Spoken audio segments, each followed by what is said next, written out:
childlike than either Dwight or I. Well, so the energy of that show was very goofy or funny or silly or... The black and red GMC Vandura from the A-Team wasn't just any work van painted up for television. This iconic vehicle hid secrets that would shock even the most devoted fans of the 1980s action series. What if I told you the van's famous red stripe was applied incorrectly on multiple vehicles, creating a continuity nightmare? Or that Mr. T refused to drive the van for a very specific reason? And why did Universal Studios build 7 identical vans when the script only called for 1? These are 20 weird facts about B.A. Baracus' dream machine that will completely change how you see this television legend. Number 20. The 7 Van Army. Universal Studios didn't just build one GMC Vandura for the A-Team. They constructed 7 identical vans before filming even began. This wasn't standard practice for television productions in 1983. Most shows made do with a hero vehicle and maybe one backup. But producer Stephen J. Cannell insisted on having multiple vans ready at all times. The reason was simple but expensive. The show's format demanded constant action sequences, explosions, and stunts that would destroy vehicles quickly. Each van cost approximately $15,000 to build and customize, meaning Universal invested over $100,000 just in Vanduras before shooting a single frame.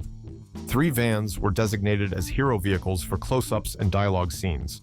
2 were stunt vans built with reinforced frames and roll cages hidden inside the body panels. 1 served as a parts donor, constantly being cannibalized to keep the others running. The 7th van was the camera truck, modified with removable panels and mounting points for film equipment. During the first season alone, they completely destroyed 2 vans and heavily damaged 3 others. The production schedule was brutal, filming 5 days a week with multiple units running simultaneously. Having 7 vans meant they could keep shooting even when several were in the shop getting repaired. Watch closely during Season 1 episodes, and you'll spot subtle differences between vans. Different wheel covers, slightly varied pinstriping, even different mirrors appear throughout episodes. The continuity department tried their best, but matching 7 vehicles perfectly was impossible. Number 19. The rental van origin story. Here's something that drives a Team Superfans crazy. The original Hero van wasn't built from scratch by a custom shop. It started life as a rental van from a Los Angeles budget location. Transportation coordinator Bill Orr needed a GMC Vandura quickly for the pilot episode. Custom building would take months they didn't have. So Orr walked into a budget rent-a-truck on Sunset Boulevard and rented a plain white 1983 GMC Vandura cargo van for $89 a week. He drove it straight to a body shop in Burbank called West Coast Customs, not the famous one from television, just a small operation that did work for studios. They had exactly 10 days to transform the rental into BA's ride before filming started. The customization was intense. They stripped the white paint, applied primer, then shot it in a special matte black that wouldn't reflect studio lights. The iconic red stripe wasn't vinyl or a decal as many assume. They masked off the stripe area and painted it with automotive lacquer, mixing the perfect shade of red that would pop on television without bleeding on camera. The rear spoiler was fabricated from sheet aluminum and fiberglass. Those distinctive round porthole windows were cut by hand with a plasma torch, then fitted with smoked plexiglass. The mag wheels came from a 70s van magazine advertisement, specially ordered from a company that had gone out of business by 1982. Finding 5 matching wheels became a quest that delayed production by 3 days. When Budget Rent-A-Truck tried to reclaim their vehicle after the pilot wrapped, Universal's legal department informed them it had been permanently modified for production purposes.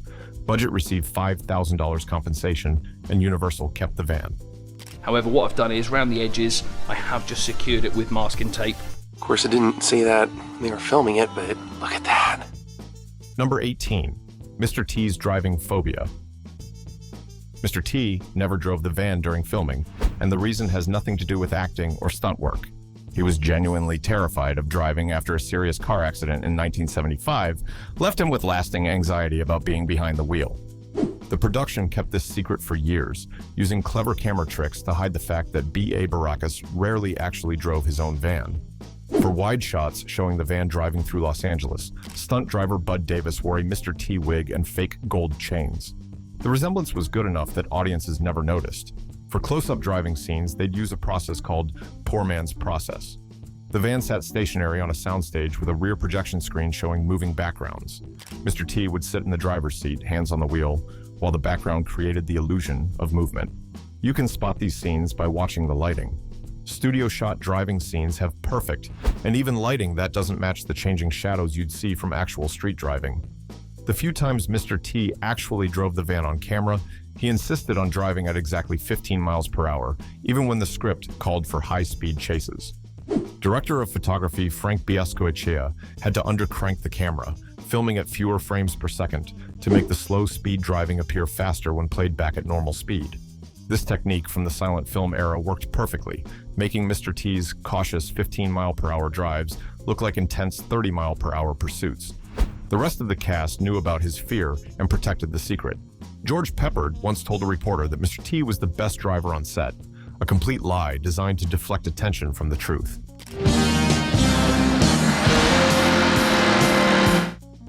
Number 17. The stripe placement disaster.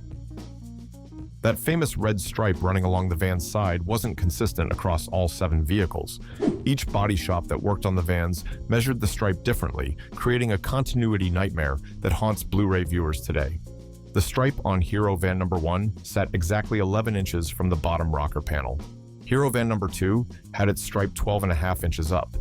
The stunt vans varied even more wildly, with one sitting 14 inches high. Nobody noticed during the original broadcast on small tube televisions, but modern high-definition transfers made the differences painfully obvious.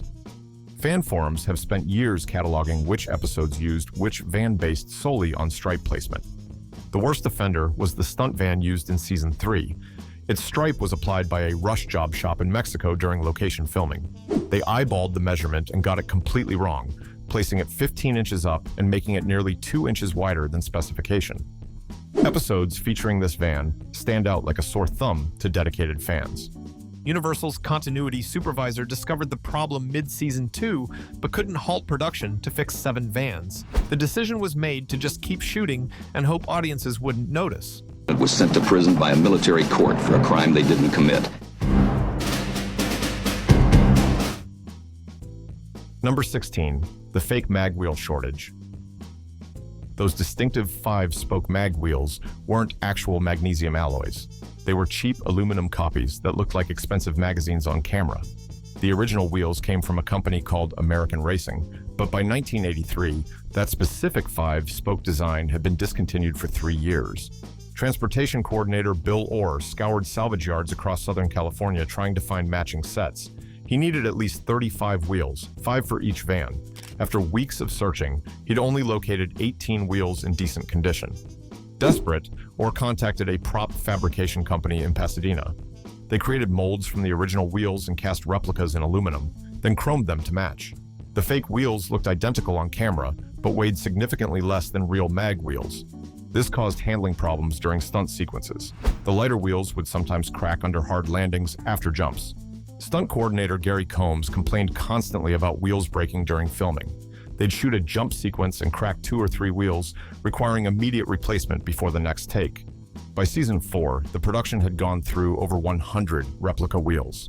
American Racing eventually discovered the unauthorized copies and threatened legal action, but Universal settled quietly out of court for an undisclosed sum. Number 15. The interior color change mystery. Sharp-eyed fans noticed something odd about the van's interior. In the pilot episode, the back cargo area features brown carpet and tan side panels. By episode 3, everything is gray. This wasn't a design choice. It was a production accident that became permanent. The original brown interior came with the rental van budget provided. After the pilot sold and the series got picked up, the production designer wanted a more aggressive military look. They planned to reupholster everything in gray to match the exterior's tough aesthetic. But here's where it gets weird. Only 4 of the 7 vans received the gray interior treatment. 3 kept the original brown, including 1 hero vehicle used for close-ups. Throughout the series run, interior shots randomly switched between brown and gray depending on which van was filming that day. The continuity department tried covering the mistakes by keeping interior shots dark and brief. Watch carefully and you'll spot brown carpet in some episodes, gray in others, sometimes within the same episode during different scenes. Season 2 episode titled Steel is the worst offender, showing both interiors in consecutive shots during the same sequence. Modern viewers with pause buttons have created detailed spreadsheets tracking interior color changes episode by episode, attempting to determine which van appeared when based solely on carpet color. Los Angeles Underground. Today, still wanted by the government, they survive as soldiers of fortune. If you have a problem, if no one else can help, and if you can find. Number 14, the engine swap deception. The van's engine bay told lies to viewers for 5 seasons. That distinctive red Chevy valve cover visible in engine shots didn't belong to the actual motor powering the van. The 1983 GMC Vandura originally came with a GM 6.2-liter diesel V8, a reliable but underpowered motor that couldn't handle the demands of stunt work. Before filming began, mechanics at Universal's motor pool ripped out the diesel and dropped in a Chevy 454 cubic inch big block V8 borrowed from a wrecked Suburban. This monster engine provided the power needed for jumps, high-speed chases, and aggressive driving. But here's the problem. The 454 looked wrong on camera. It was too large, too industrial, lacking the hot rod aesthetic producers wanted. So the prop department fabricated a fake engine top using a Chevy 350 small block valve covers, air cleaner, and decorative chrome components. This dressed-up facade sat on a metal frame above the real engine whenever cameras needed engine bay shots. The fake setup could be installed in 15 minutes and removed just as quickly. Multiple vans used the same removable engine dress-up kit, swapping it between vehicles as needed for filming. There's definitely some oil sitting on the top of that valve. And lots of debris from when I pulled that lower plenum. Number 13, the soundstage van that never moved. Universal built an 8th van that audiences saw constantly but never knew existed. This van lived permanently on Stage 12 at Universal Studios, mounted on a gimbal platform that could tilt, shake, and simulate movement. The soundstage van was a non-running shell with no engine, transmission, or functional drivetrain. Its sole purpose was interior dialogue scenes where actors needed to appear driving without actually going anywhere. The gimbal system cost $47,000 to install, more than 3 complete vans. Hydraulic rams could tilt the vans 16 degrees in any direction, simulating turns, stops, and acceleration. Crew members operated the controls manually, watching the actors and timing movements to match their performances. Stagehands would rock the van gently for normal driving scenes or violently for chase sequences. The interior featured perfect lighting controlled by a team of gaffers who could adjust for any time of day.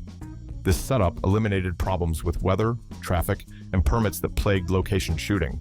Nearly 60% of all interior van scenes came from this soundstage mock-up.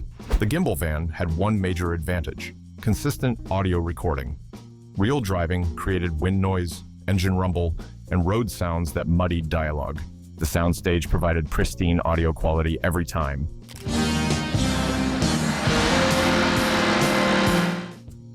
Number 12, the spoiler engineering nightmare.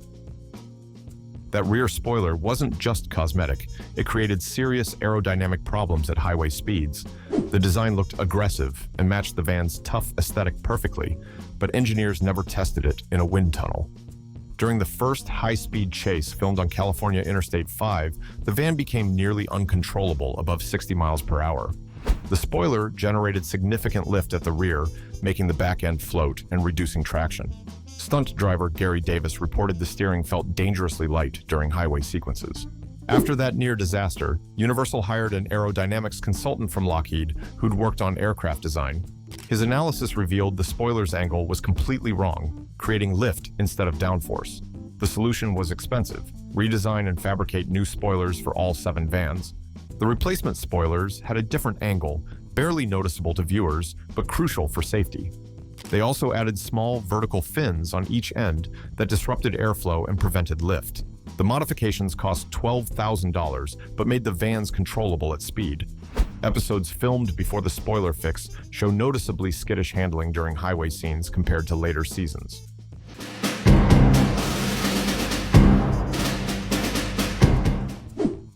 Number 11, the license plate switching game. The van's California license plate changed constantly throughout the series, and nobody on set cared. The hero van started with plate number 2 Alpha Yankee 4673 in the pilot episode. By season 2, it displayed 3 Charlie Hotel 8215. Season 3 introduced a completely different plate, and season 4 brought yet another change. This wasn't continuity errors or forgotten details.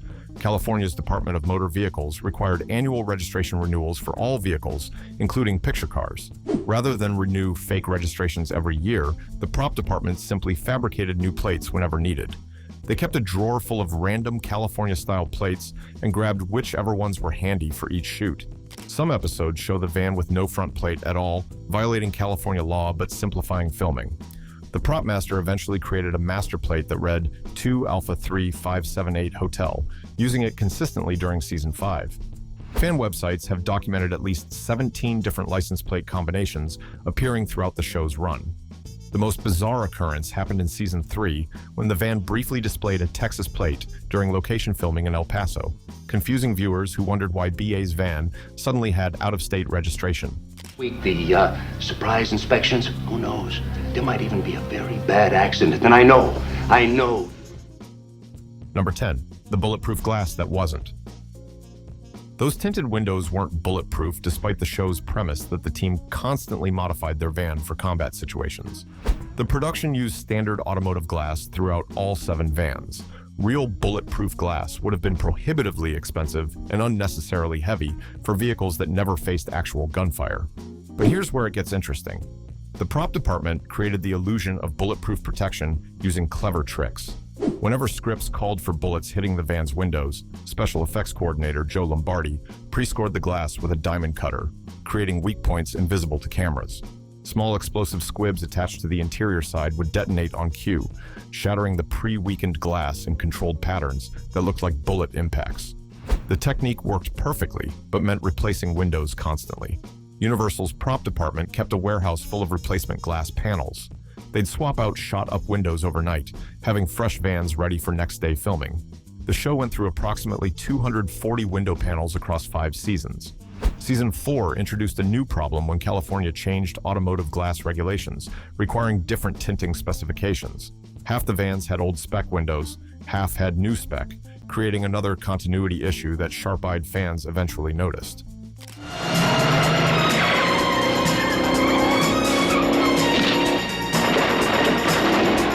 Maybe something in between. First off, we conduct a couple of tests to see what the best approach is for the effect that we're after. Number 9. The roof rack structural failure. That iconic roof rack mounting system was an engineering disaster waiting to happen. The original design bolted directly through the van's thin sheet metal roof, creating stress points that would crack and tear during jumps or rough driving. After the first major stunt sequence in Episode 2, the hero van's roof literally started separating from the body at the mounting points.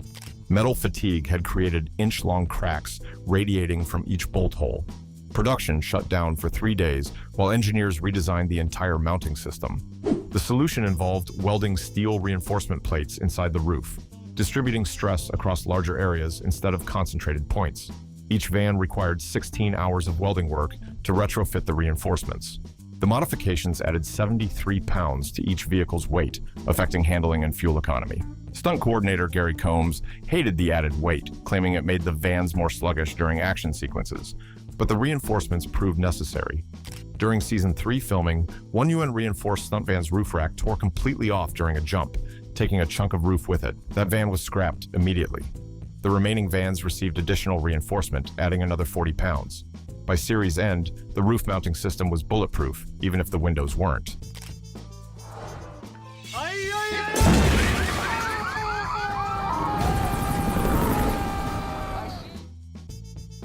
Number 8. The paint code mystery.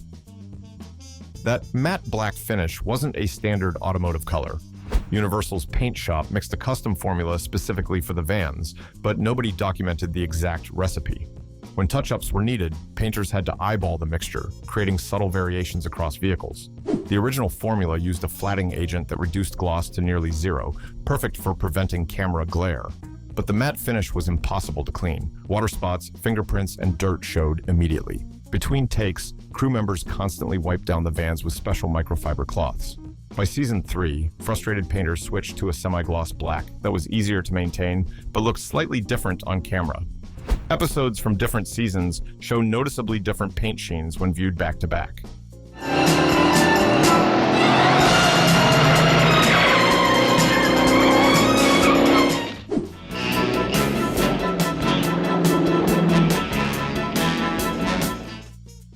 Number 7. The suspension overload problem. GMC designed the Vandura suspension for cargo hauling, not Hollywood stunt work. The constant jumps, hard landings, and aggressive driving destroyed leaf springs at an alarming rate.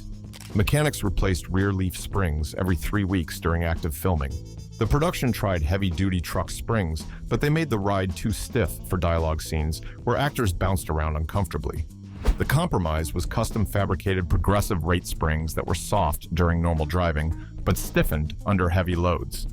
A specialty suspension shop in Fontana charged $3,000 per van for the custom setup. Even with upgraded springs, the vans still sagged noticeably when fully loaded with cast and camera equipment. Watch carefully and you'll see the van's stance change dramatically between empty shots and loaded interior scenes.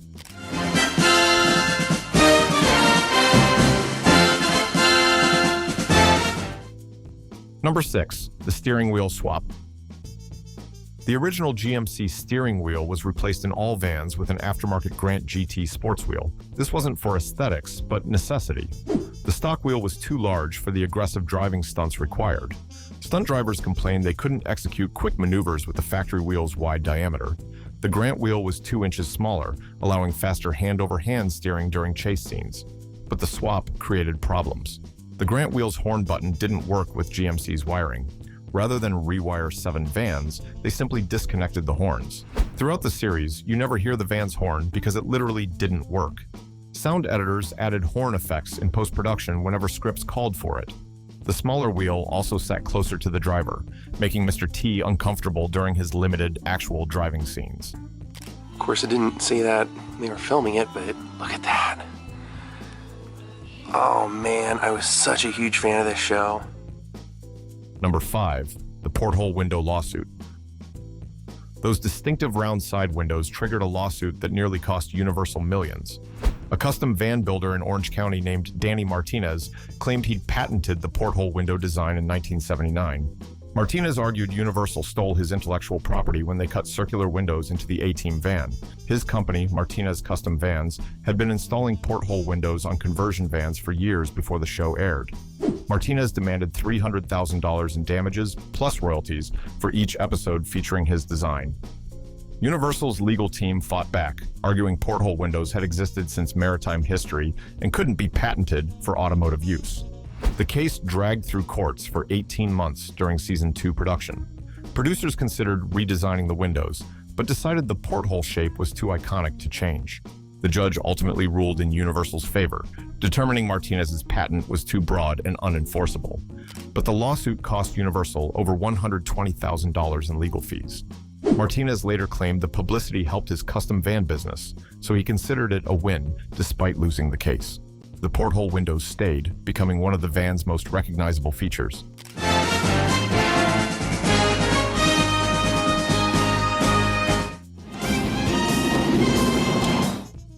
Number 4. The fake welding modifications.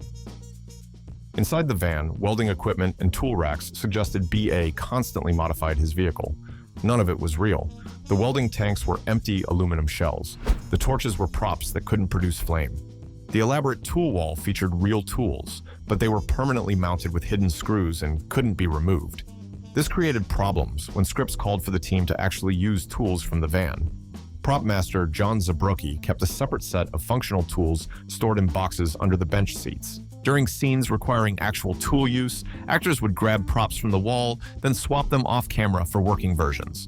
The fake welding setup looked incredible on camera, but weighed almost nothing. Real welding equipment would have added 400 pounds to the van's load. The empty tanks and dummy equipment kept weight down while maintaining the illusion of a fully equipped mobile workshop. Fans who met the van at promotional appearances were shocked to discover the welding gear was fake. Many assumed BA really could weld and fabricate parts inside the van during missions. The illusion was so convincing that welding equipment manufacturers offered sponsorship deals, wanting their brands featured on the dummy tanks.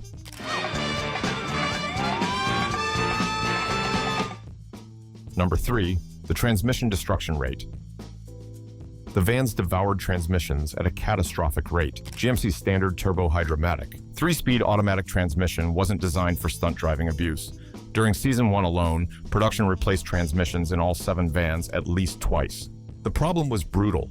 Hard acceleration from stops, constant power braking for dramatic skids, and reverse to drive slam shifts destroyed clutch packs in weeks instead of years. Mechanics tried heavy-duty transmission upgrades from GM's truck line, but they couldn't handle the 454 big blocks torque. Desperate, Universal's motor pool supervisor contacted a drag racing transmission builder in Pomona. This specialist built custom transmissions using Turbo 400 internals in Turbo 350 cases, creating hybrid units that could survive the abuse. Each custom transmission cost $4,000 and required 2 weeks to build. By season 3, all surviving vans had received the racing spec transmissions. The upgrades worked, but created new problems. The beefed-up transmissions shifted harder and made more noise, requiring sound editors to remove transmission whine in post-production. They also reduced fuel economy from 11 miles per gallon to just 8, forcing more frequent refueling during location shoots. Now let me tell you this, once and for all. No sale and no threats. If anything happens to any kids around here, I'm gonna... Hopster!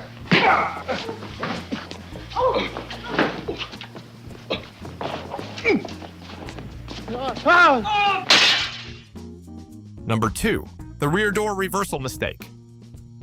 The van's rear doors opened the wrong way for Hollywood filming, creating constant problems. Factory GMC Vanduras had doors that swung outward with the right door opening first. This configuration blocked cameras during action scenes where the team needed to exit dramatically from the back. After the pilot episode, director Rod Holcomb demanded the doors be reversed.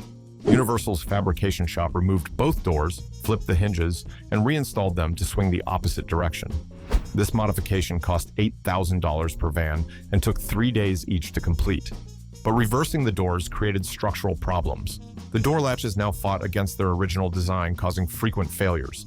Doors would pop open during driving scenes, requiring additional safety cables installed inside. The reverse doors also leaked water badly during rain sequences. Rubber seals designed for the original configuration no longer fit properly. Crew members stuffed towels around door edges between takes during wet weather filming. By season 4, 2 vans had their doors converted back to factory configuration because the problems outweighed the camera benefits. This created another continuity issue where doors opened different directions depending on which van was filming. New record, coast to coast in 38 hours. Number 1, the $1 million van that disappeared. Here's the craziest part of the entire A-Team van story. The original Hero van from the pilot episode vanished completely after filming Wrapped in 1987. Universal's property department had no record of what happened to it. The van simply disappeared from their inventory logs. For 20 years, collectors searched desperately for the original van. Rumors placed it everywhere from a junkyard in Mexico to a private collection in Saudi Arabia. In 2007, a demolition crew in Riverside, California discovered a black GMC Vandura buried under debris at an abandoned warehouse. The van had been stripped of its red stripe, wheels, and interior, but the VIN number matched Universal's records for Hero Van number 1. Someone had apparently stolen it decades earlier, stripped the valuable parts, and abandoned the shell. A collector purchased the remains for $12,000 and spent 6 years restoring it using period-correct parts and original photographs. The restored van debuted at Comic-Con 2013, authenticated by original cast and crew members. It now tours car shows and conventions, insured for $1.2 million. The mystery of how it disappeared and who abandoned it remains unsolved. There you have it, 20 weird facts about BA's GMC Vandura that even hardcore A-Team fans never knew. Which fact shocked you most? Share your thoughts in the comments below. Don't forget to like and subscribe for more classic television secrets. Until next time, keep those vans running, and we'll see you in the next video.